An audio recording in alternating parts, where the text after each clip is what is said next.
Hello বন্ধুরা, আজকে চলে এসেছি আমি স্পেশাল খিচুড়ি নিয়ে। শীত পড়ে গেছে, খিচুড়ি না হলে হয়? বন্ধুরা, এই রেসিপিটি বানানোর জন্য যা যা উপকরণ নিয়েছি আপনাদেরকে একবার দেখিয়ে দিই। প্রথমেই লঙ্কা কুচি, ক্যাপসিকাম কুচি, পেঁয়াজ কুচি, আলু, বিনস আর ফুলকপি, মুগ ডালটিকে ভালো করে আমি নেড়ে নেব। তার সাথে কিন্তু আমি 3 রকমের ডাল নিয়ে নিয়েছি। আলুটি ভাজা হয়ে গেছে, এবার আমি তুলে নিচ্ছি। এরপরে আমি গাজর ভেজে নেব।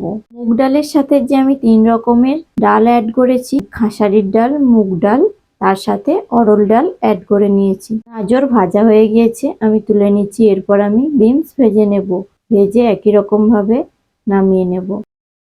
আর আমি ফুলকপিটা ভালো করে ভেজে নেব নাড়াচাড়া করে। ফুলকপি ভাজা হয়ে গেছে, এবার আমি নামিয়ে নিই।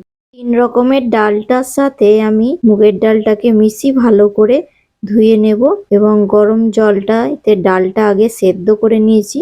এরপর আমি চাল তুলে দিয়েছি। এবার ভেজে রাখা সবজিগুলো দিয়ে দেব। অন্যদিকে খিচুড়ির মশলাটা বানিয়ে নেব। 4টি ডিম নিয়েছি, ঝুড়ো ঝুড়ো করে ভেজে নিয়েছি। কড়াতে পরিমাণ মতো তেল দিয়ে জিরে, তেজপাতা, শুকনো লঙ্কা, এরপর দিয়ে দিচ্ছি পেঁয়াজ, দিয়ে একটু হালকা নাড়াচাড়া করে নেব। এরপরে দিয়ে দেব আমি ক্যাপসিকাম। ক্যাপসিকামটাকেও হালকা ভেজে নেব। ভাজা হয়ে এলে অপরদিকে মশলাটা ভিজিয়ে নিই। 2 চামচ টমেটো সস দিয়েছি, তার সাথে পরিমাণ মতো লঙ্কা গুঁড়ো, পরিমাণ মতো হলুদ গুঁড়ো, পরিমাণ মতো লবণ, তার সাথে দিয়ে দিচ্ছি ধনে গুঁড়ো এবং মিট মশলা।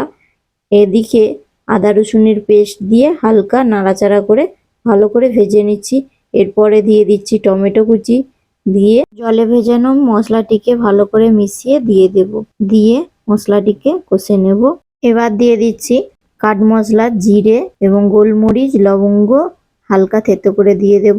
অপরদিকে ভেজে রাখা ফুলকপিটা দিয়ে দেব। প্রথমে ফুলকপিটা দিইনি, কারণ যাতে ফুলকপিটা মিশে না যায়। মশলা কষা রেডি। এরপর আমি এর সাথে ভেজে রাখা ডিম দিয়ে দেব। দিয়ে আরো একটু মশলাটা কষে নেব। দেখুন বন্ধুরা, কত সুন্দর কালার হয়েছে। এবার এই মশলাটি খিচুড়ির হাঁড়িতে আমি ঢেলে দেব। দিয়ে ভালো করে মিশিয়ে নেব। পরিমাণ মতো ঘি দিয়ে দিয়েছি। এরপর আমি মিশিয়ে নেব। তো বন্ধুরা, আপনাদের এইরকম স্পেশাল খিচুড়ি দেখে কার কার খেতে ইচ্ছা যাচ্ছে, তো চলে আসুন, আমি সার্ভ করব।